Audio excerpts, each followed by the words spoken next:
El título de esta enseñanza es La personalidad de un discípulo.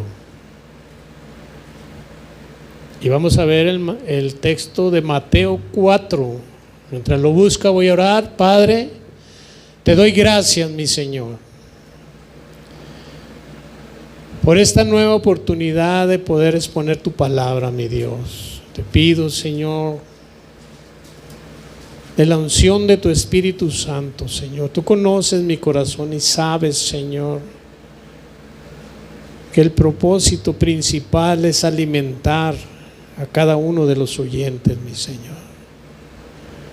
Alimentarlos espiritualmente para que su crecimiento sea fortalecido en ti, mi Dios. Que su caminar sea en ti, mi Señor.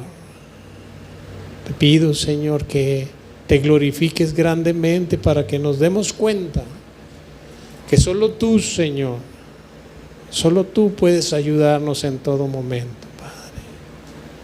Te pido, Señor, que toques el corazón y la mente de cada uno de nosotros, Dios, y que nos ayudes a comprender tu palabra y a mí me ayudes a exponer tu palabra, mi Señor. Dame, Señor, fuerza en mis pulmones para poder hablar, mi Dios. Fortaléceme, Señor. Pero sobre todo que tu presencia, tu hermosa presencia esté aquí con nosotros, mi Señor. Te lo pedimos en el nombre de tu Hijo amado Jesucristo. Amén. Amén. Mateo 4, ¿verdad? Versículo 25. Y le siguió mucha gente de Galilea a Jesús, de Decápolis. Decápolis es 10 ciudades, hermano. Deca son 10 y polis son ciudades. Decápolis son 10 ciudades.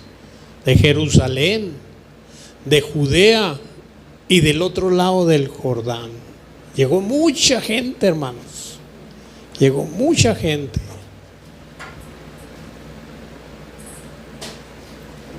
Y en el capítulo 5 había una multitud que los estaba siguiendo. Viendo la multitud, subió al monte. Era un lugar alto, aprovechando la acústica que generaba pues por la altura, el viento. Y esto favorecía que la multitud no se perdiera detalle de lo que Jesús estaba hablando, de lo que estaba diciendo. Subió al monte y sentándose, dice aquí que se sentó.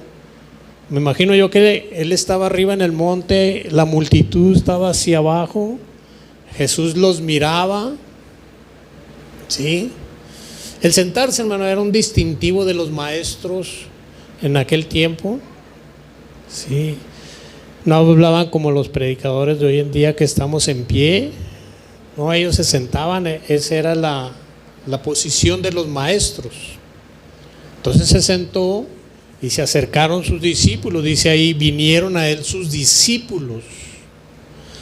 Noten ustedes que ahí hace una distinción, hermanos. Es multitud y discípulos.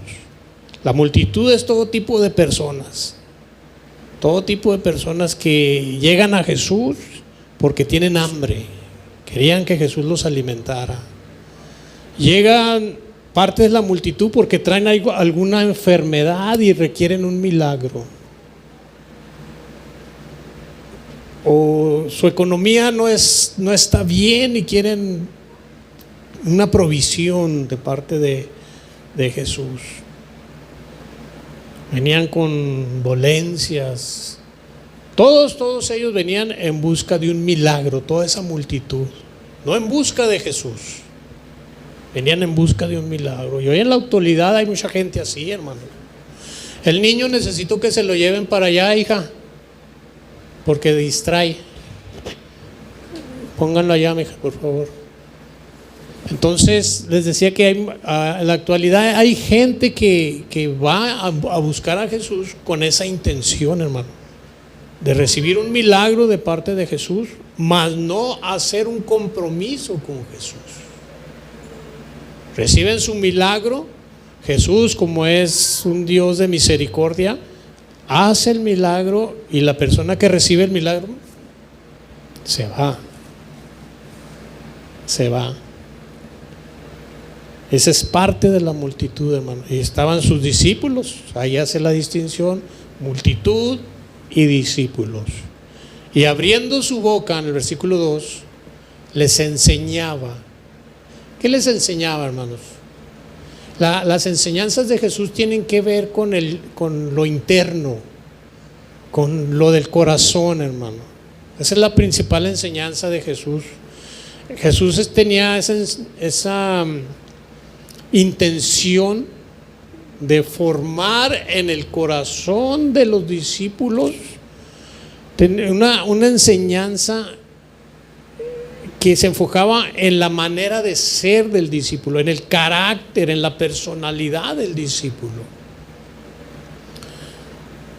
Esa era la intención de Jesús sobre sus discípulos. ¿Y qué es carácter, pastor? Dice el diccionario aquí como un conjunto de cualidades de una persona que la distingue de otras, de su modo de ser, de su modo de obrar. O sea que Jesús los enseñaba en su interior, en su corazón, para que su carácter fuera transformado, hermanos.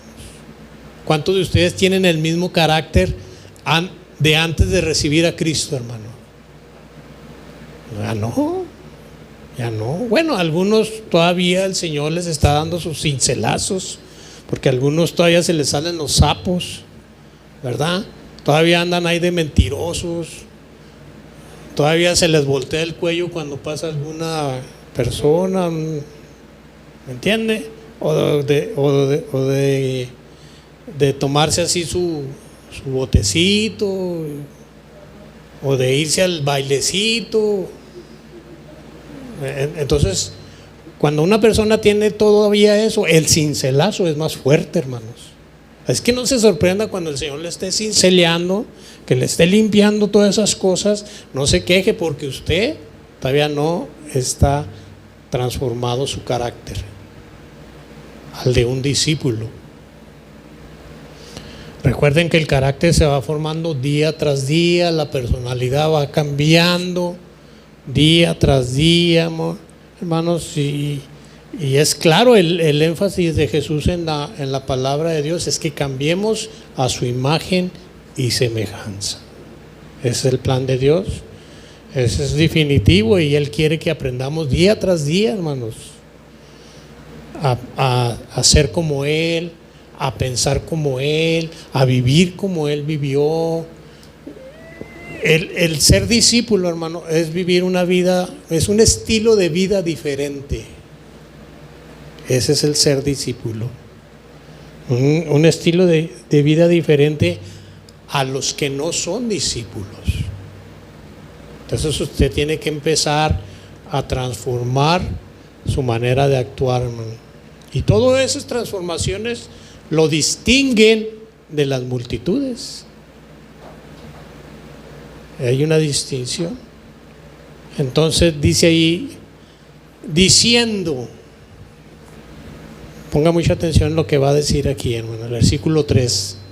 Bienaventurados, o sea, sumamente dichosos, sumamente felices. Esto es una palabra en un grado superlativo, hermano. Bienaventurados los pobres en espíritu. Aquí la palabra pobres tiene dos aplicaciones, hermano. Una de ellas significa mendigo. Un mendigo es aquel que no tiene nada, ¿sí? Que está necesitado de todo y por lo tanto es pobre. Es un mendigo materialmente hablando, no tiene nada, hermano, necesitado, ¿sí? Pide con insistencia a la gente ayuda. ¿Me puede dar algo? ¿Me puede dar algo? Incluso su forma de caminar, de pedir ayuda es encorvada y así humillado. ¿Me puede dar algo? O sea, como que se humillan, hermano. es una posición que pues totalmente de humillación. Está humillado porque no tiene nada, ¿sí? Y le urge la ayuda. Un mendigo necesita ayuda. Y aquí el diccionario dice que mendigar es pedir ayuda con una actitud de humillación. Humillado, ¿por qué? Porque no tiene recursos propios. Le falta todo. No tiene absolutamente nada. Yo quiero que subrayen esta frase: bienaventurados, hermanos. Sumamente dichosos, sumamente felices los pobres en espíritu. Aquí pobres en espíritu se refiere a un rasgo interno, hermano. Los pobres en espíritu son aquellos que no tienen recursos espirituales, ¿sí? Son aquellos que reconocen su miseria espiritual. No tienen ningún recurso espiritual para salir del hoyo en que se encuentran, hermano. Son aquellos que reconocen, como dice la psicología, tú eres un campeón, tú puedes salir adelante. No, el pobre espiritual es aquel que reconoce que no es ningún campeón, que necesita ayuda. Aquellos que carecen de recursos propios. Y un discípulo de Jesús, hermano, es aquel que reconoce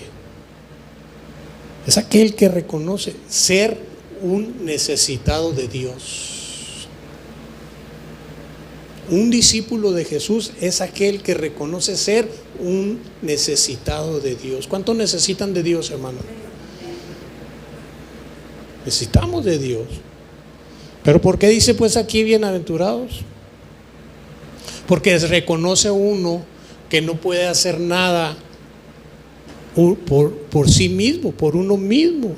Necesitamos de Dios. Cuando usted, hermano, se dice ser un discípulo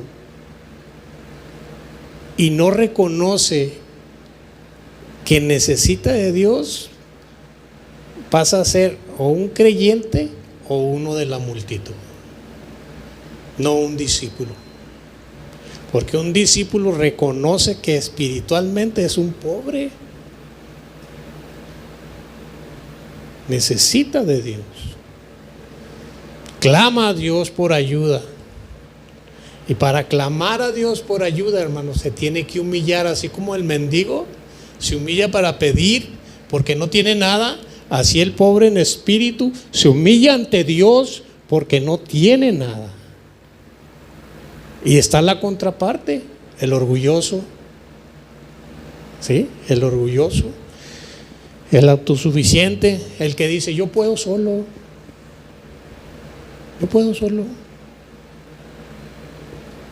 Cuando ve que no puede, como aquel marido que tiene un problema con su esposa y que la esposa le dice, vamos con alguien para que nos aconseje, para que nos ayude.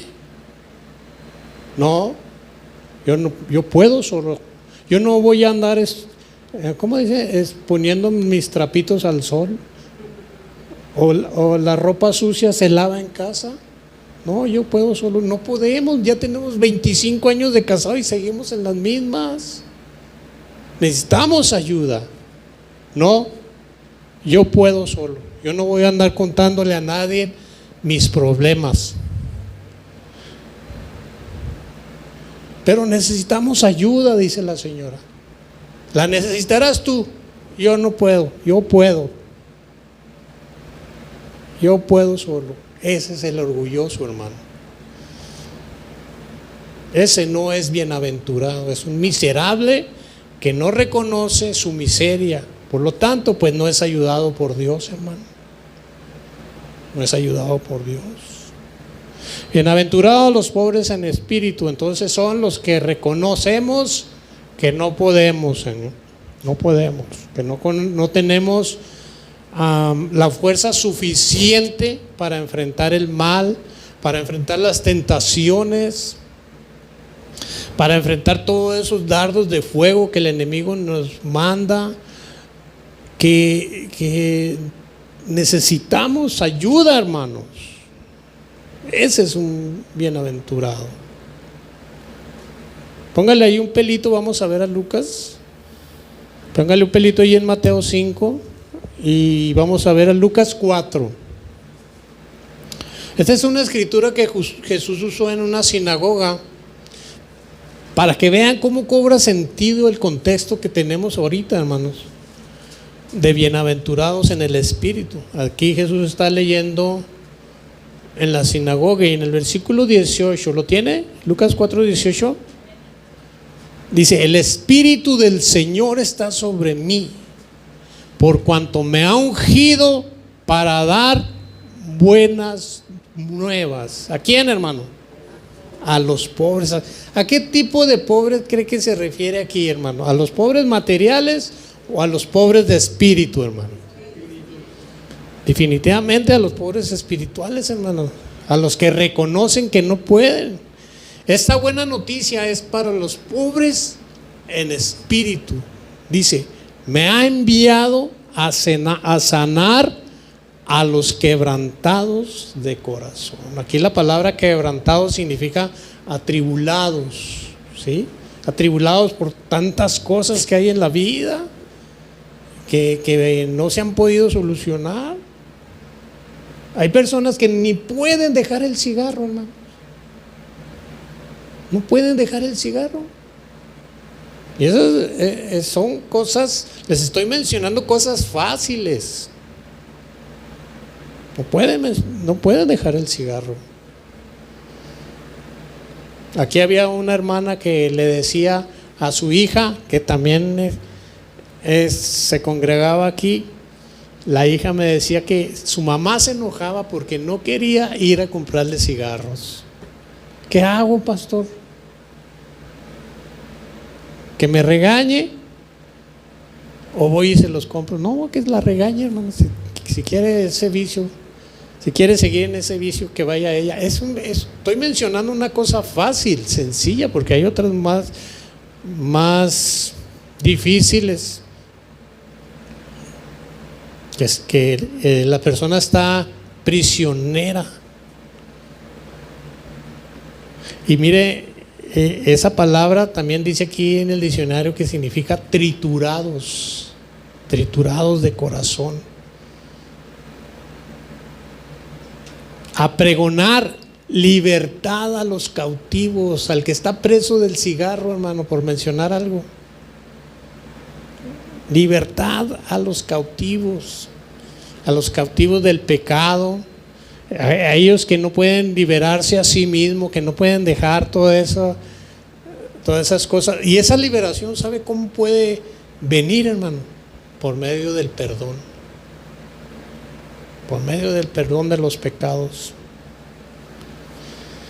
Y sigue diciendo ahí: y vista a los ciegos. ¿A qué clase de ciegos cree que se refiere aquí? ¿A los invidentes, hermanos? ¿O a los ciegos espirituales?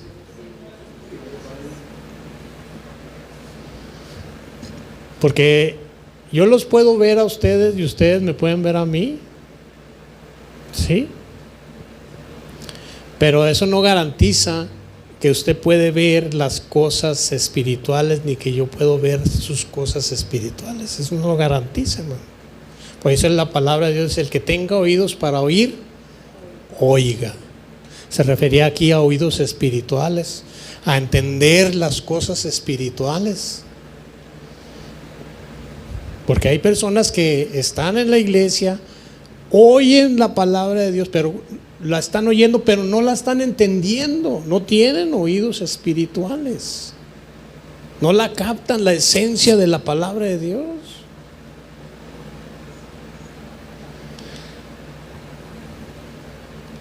También dice la palabra: el que tiene ojos y no ven. ¿Recuerdan? Tienen ojos y no ven. Entonces esta vista a los ciegos es una interpretación, bueno, las que hemos visto, son interpretaciones netamente espirituales, hermanos.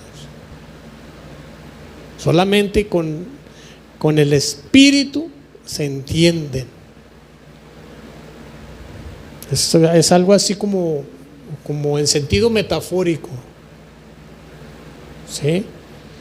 ¿A qué más vino el Señor? Dice allí, a poner en libertad a los oprimidos. ¿Qué significa? Perdonar a los triturados de corazón, a los oprimidos, a los que nunca pudimos por nosotros mismos ser libres. ¿Sí? Y lo dice, a predicar ¿qué? El año agradable del Señor. Entonces, hermanos, nosotros tenemos que reconocer nuestra pobreza espiritual. ¿Sí? El verdadero discípulo sabe y entiende que para poder recibir las riquezas de Cristo, hermano, tiene que reconocer su pobreza espiritual. Tiene que reconocer el verdadero discípulo que solo no puede. No puede. Por eso es que la salvación, hermano, es un regalo de Dios. Porque ninguno de nosotros pudiéramos haber pagado el precio por nuestra salvación. Por eso es que fue un regalo de Dios. ¿No le da gloria a Dios por eso, hermano?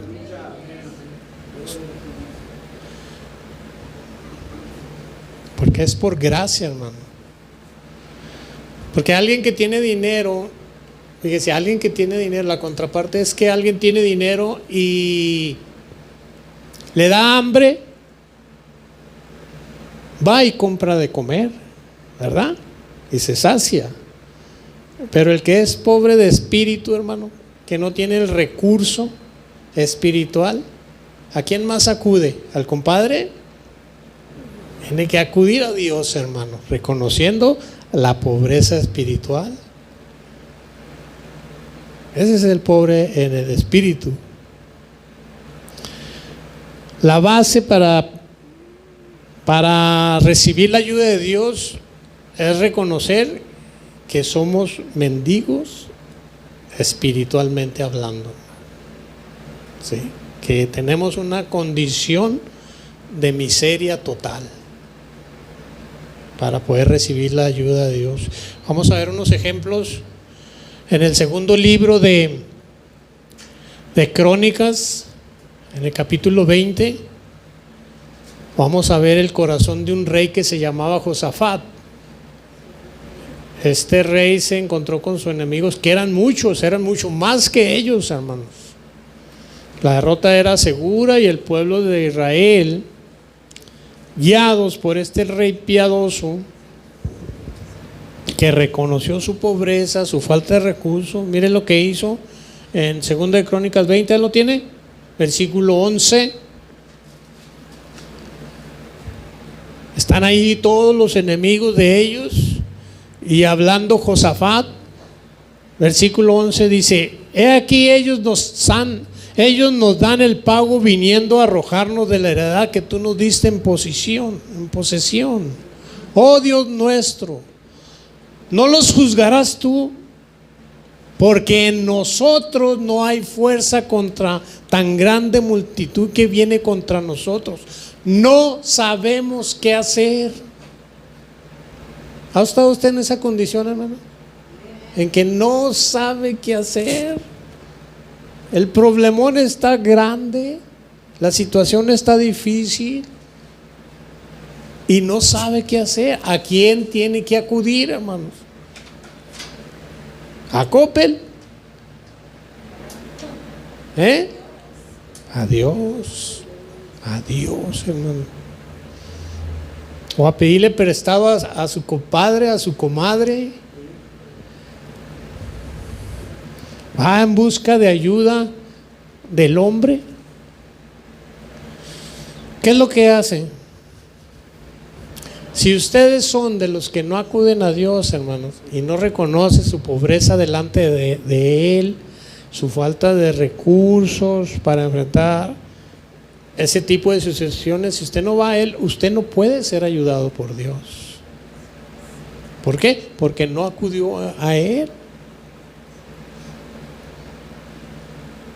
Hay unos que al no enfrentar tal situación huyen. ¿Cuántas personas hemos conocido que tienen algún problema y luego se van para mi país? Que allá no me van a hallar. O sea, huyen de las situaciones, hermano.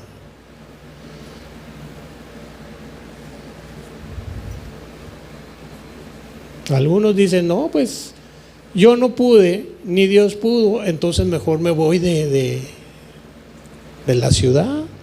Y dice aquí, y a ti volvemos nuestros ojos.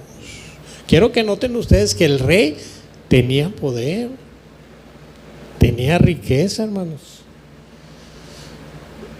El problema aquí es que los que estaban enfrente, hermano, le estaban ocasionando un problema que superaba sus recursos,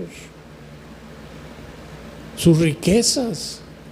Por eso dice, a ti volvemos nuestros ojos. Por eso la palabra de Dios nos dice, puestos los ojos en Jesús, el autor y consumador de la fe. Él es el único que nos puede ayudar, hermanos, ¿verdad? Es el único que nos puede ayudar, es el único. Pero algunos el orgullo, hermanos.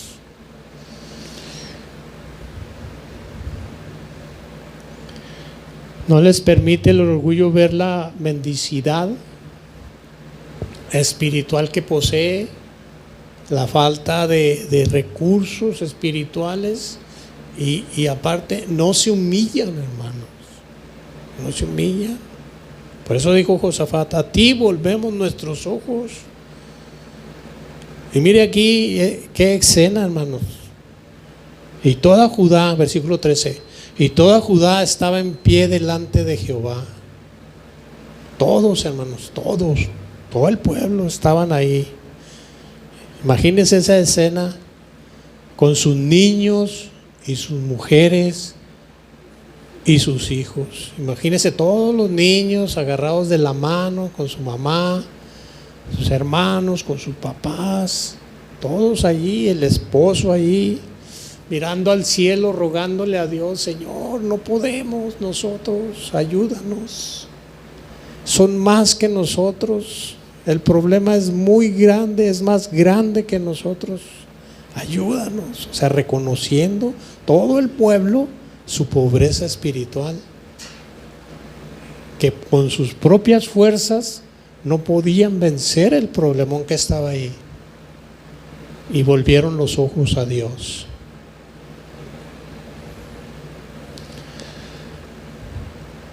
Entonces, cuando los pobres en espíritu, sin recursos, van con Dios y se humillan, bienaventurados son. Sumamente dichosos, sumamente felices los que se humillan y voltean los ojos a Dios. ¿Por qué? Porque después viene la mano de Dios, hermano. Viene la ayuda de parte de Dios. No el compadre, no Coppel, no nada de eso. Dios, que es nuestro proveedor. Versículo 14, y allí estaba Jaziel, hijo de Zacarías, hijo de Benaía, hijo de Jehiel, hijo de Matanías, levita de los hijos de Asaf, sobre el cual vino el Espíritu de Jehová en medio de la reunión y dijo, oíd, Judá, todo, y vosotros moradores de Jerusalén, y tú, rey Josafat, Jehová dice así, no temáis ni os amedrentéis delante de esta multitud tan grande, porque no es vuestra guerra, no es vuestra la guerra, sino de Dios. Cuando un discípulo de Jesús, hermanos, deja que Jesús obre en esa situación, es bienaventurado. El problema es que en esa distinción, la multitud, hermanos, no deja que Dios obre. No deja. Pero ¿por qué la multitud no deja que Dios obre? Por el orgullo. Por el orgullo. Yo vengo a la iglesia porque me trajeron. Aquí estoy en la iglesia porque a mí me traen.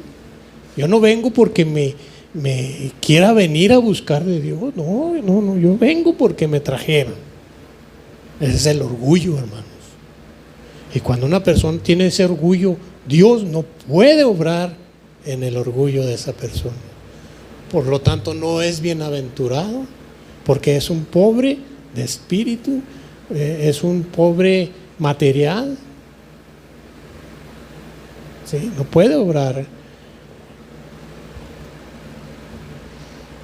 Esa persona no se va a humillar, hermano. Esa persona va a decir, yo puedo solo. Yo puedo solo. Es más, si tengo algún problema, yo voy a mi horóscopo y checo si los planetas se alinearon. ¿Verdad que eso dicen? Yo checo mi horóscopo. Y si mi horóscopo dice que no salga, no salgo. Y si mi horóscopo dice que los planetas están alineados a mi favor, yo salgo. Así dice. Y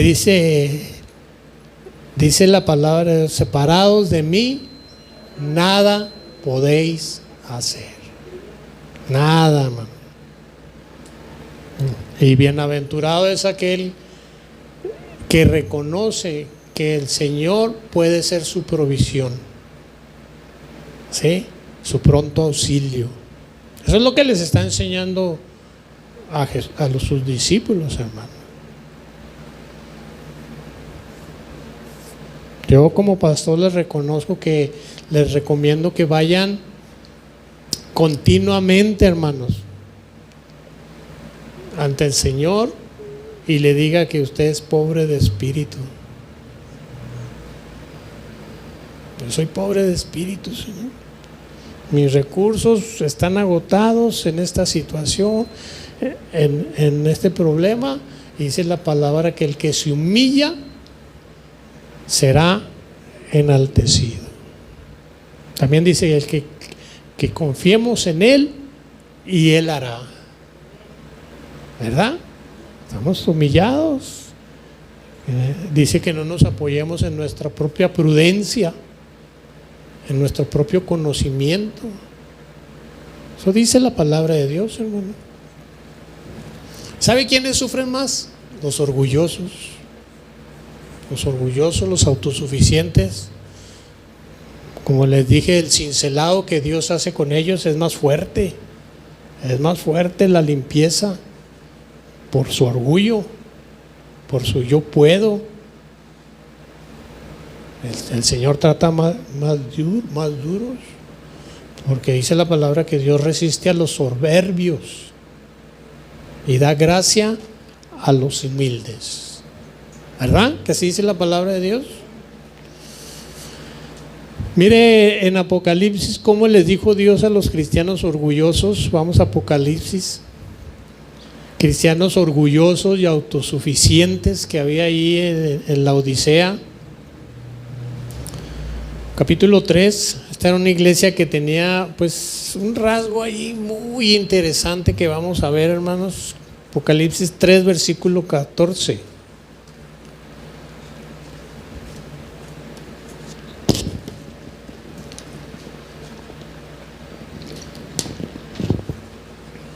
¿Lo tiene?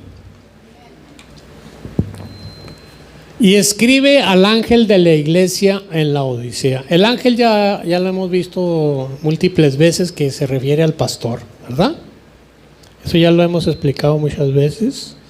Y escribe al ángel de la iglesia en la Odisea: he aquí el amén, el testigo fiel y verdadero, el principio de la creación de Dios, dice esto: yo conozco tus obras, que ni eres frío ni caliente. Ojalá fueses frío o caliente, pero por cuanto eres tibio y no frío ni caliente, ¿qué va a pasar ahí? Te vomitaré de mi boca. ¿Qué fue lo que sucedió allí que llevó a los cristianos de la Odisea a ser cristianos tibios, hermano. ¿Qué pasó allí? Dice el 17, porque tú dices, o sea, ellos decían, ¿qué decían? Yo soy rico. Tú estás en la miseria porque andas en pecado. Yo soy rico. Tú estás en la condición en que estás porque no tienes fe. Yo decreto y tengo fe. Por eso soy rico. Eso es lo que dice el rico regularmente. Yo soy rico y me he enriquecido, o sea, que cada día aumentaba sus riquezas. Mire el cristiano de la Odisea, y de ninguna cosa tengo necesidad. Uy, con estos cristianos, ¿verdad, hermano?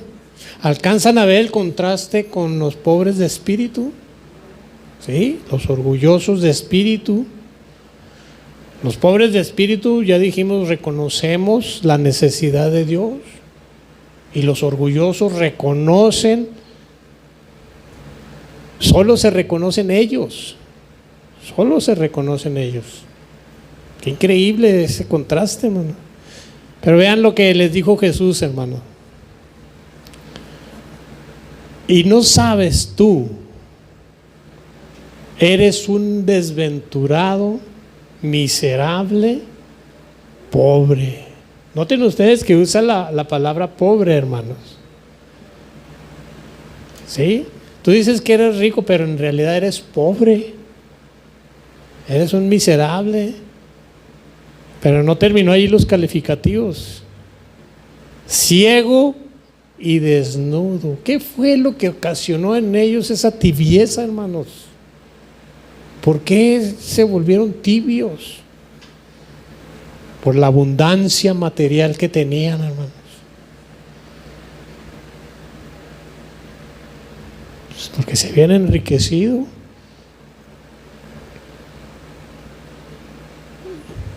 Y a veces la riqueza, hermanos, es muy peligrosa porque no todos saben manejar el dinero. No todos. Hay gente que el Señor no les da dinero porque no saben manejar el dinero. Y el dinero los transforma. El dinero los hace que dejen al Señor.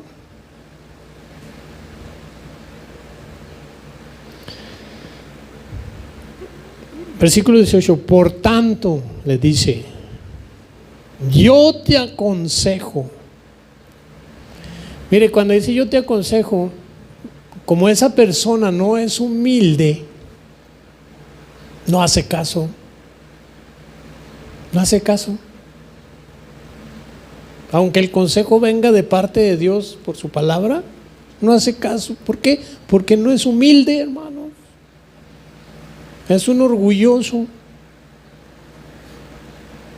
Es alguien que se ha enriquecido, que no tiene ninguna necesidad. Y le da usted un consejo a una persona de ese tipo y no le hace caso.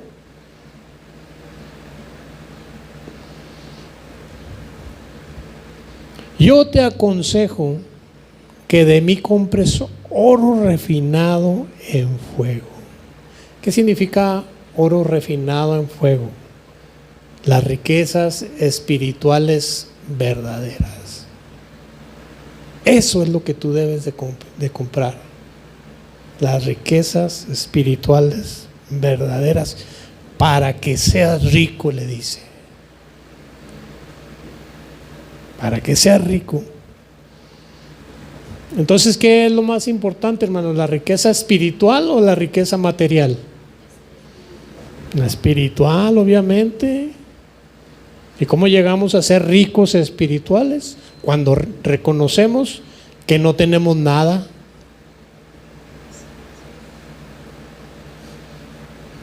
Reconocemos que no tenemos nada y Él nos da las abundantes de riquezas de su gloria, hermanos. Por eso dice, bienaventurados. Y vestir, yo te aconsejo que compres que de mí compres oro refinado en fuego para que seas rico, y vestiduras blancas para vestirte, y que no se descubra la vergüenza de tu desnudez, y unge tus ojos con colirio para que veas. Entonces la riqueza espiritual es más valiosa que la riqueza material. ¿Sí se dan cuenta en eso, hermano? Ese es el discípulo que se da cuenta. Ese es el discípulo que... Vamos finalmente volviendo a Mateo 5:3, ahí donde dejamos el pelito.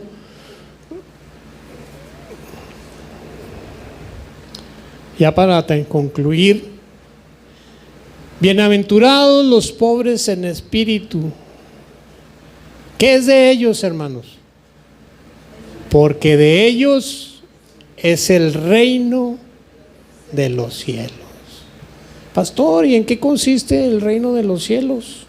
La respuesta nos la da Pablo, ahí en Romanos 14:17.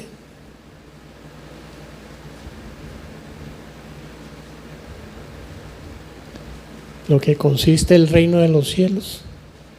¿Lo tiene? Porque el reino de Dios no es comida ni bebida. O sea, no consiste en los bienes que tenemos aquí, hermanos. No es comida ni bebida, mucho menos los placeres de la carne, hermano. Sino justicia. Cuando el verdadero discípulo, hermano, se humilla ante Dios, ante el Señor, y reconoce que con sus propios recursos no puede alcanzar la salvación, y recibe su perdón y es justificado, perdonado, declarado inocente, y camina con justicia, viene la paz. Viene la paz, hermano.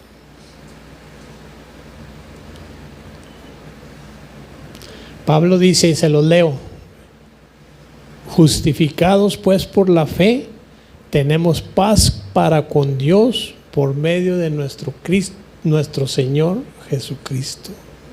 Esa es una riqueza, hermano, la paz. Porque ¿dónde la va a ir a comprar, hermano? Con lo material. ¿Verdad que no se puede ir al Esmar y deme 2 kilitos de paz? Porque ando muy inquieto, ando muy ansioso, muy nervioso. No, 2,5 kilos mejor, para que no me falte. No se puede, hermano. Lo material no puede comprar lo espiritual. No se puede. Y esa es una riqueza. ¿Por qué? Porque Él nos hizo libres, hermanos. Él nos hizo libres. ¿No le da gloria a Dios por eso, hermano? Ya no estamos cautivos. Ya no estamos presos del pecado. Y una cosa más, mire, dice: paz y gozo en el Espíritu Santo. Hermano, el gozo de un discípulo es algo interno, es algo que trae en su corazón. Y cuando lo trae en su corazón se refleja en su manera en su carácter, en su personalidad. A mí llegan clientes ahí en mi negocio y me dicen: ¿Usted es brother? Así me... ¿Usted es hermano? Sí, soy hermano en Cristo. ¿Usted? No, yo no. Pero se nota, Lolo, se nota. Así me dicen, hermano. Eso es algo interno. El gozo en el Espíritu es algo interno